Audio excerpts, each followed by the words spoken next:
Aj Slováci s napätím čakali, kto sa stane hlavou katolíckej cirkvi. Na obrazovkách Markízy si tento moment nenechalo ujsť takmer 1 000 000 divákov. Samozrejme sme boli aj v teréne. Pozrite sa, akú radosť biely dym zo Sixtínskej kaplnky priniesol medzi slovenských veriacich.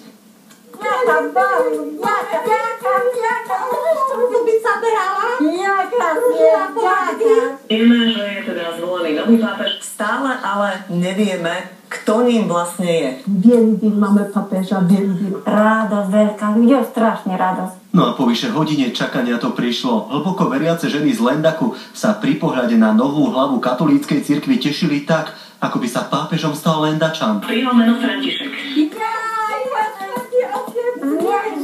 Svätý Otec. Toto je deň, ktorý nám dal Pán. Veľmi dobrý, taký skromný a všetko, že sa uklonil. Bude dobre, my sme sa o tým modlili. Niektorí sa z výsledku konkláve tešili doma, iní sa šli pomodliť do kostola. Zhruba hodinu potom, ako Jorge Maria Bergoglio žehnal ľuďom ako nový pontifik, sa stretli aj slovenskí biskupy. No a tí hovoria, máme pápeža hlbokej viery a mariánskeho cítenia. Žije jednoduchým spôsobom života a má veľký zmysel pre sociálnu spravodlivosť. Je to muž modlitby, jeho životopisy uvádzajú napríklad to, že už o 5:30 ráno klačí vo svojej kaplnke a modlí sa. Radosť z neho majú aj mladí veriaci, no a katolícky kňaz Anton Srholec verí, že Svätý Otec bude symbolom zmeny, ktorú potrebuje aj katolícka cirkev na Slovensku. Ak vraj budú chcieť naši cirkevní hodnostári nasledovať pápeža, budú musieť opustiť symboly prepichu, vystúpiť z biskupských palácov.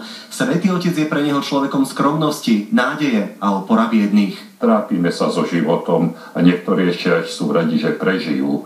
A títo ľudia potrebujú účasť a prítomnosť cirkvi, ktorú on reprezentuje. Nový pontifik si teda získal väčšinu slovenských veriacich a niektorí dokonca hovoria, že sa kúsok podobá na poľského pápeža Karola Wojtylu. Ostáva len veriť, že nový pápež František bude mať k Slovákom rovnako vrúcný vzťah ako blahoslavený Ján Pavol II. Jan Tribula, televízia Markíza.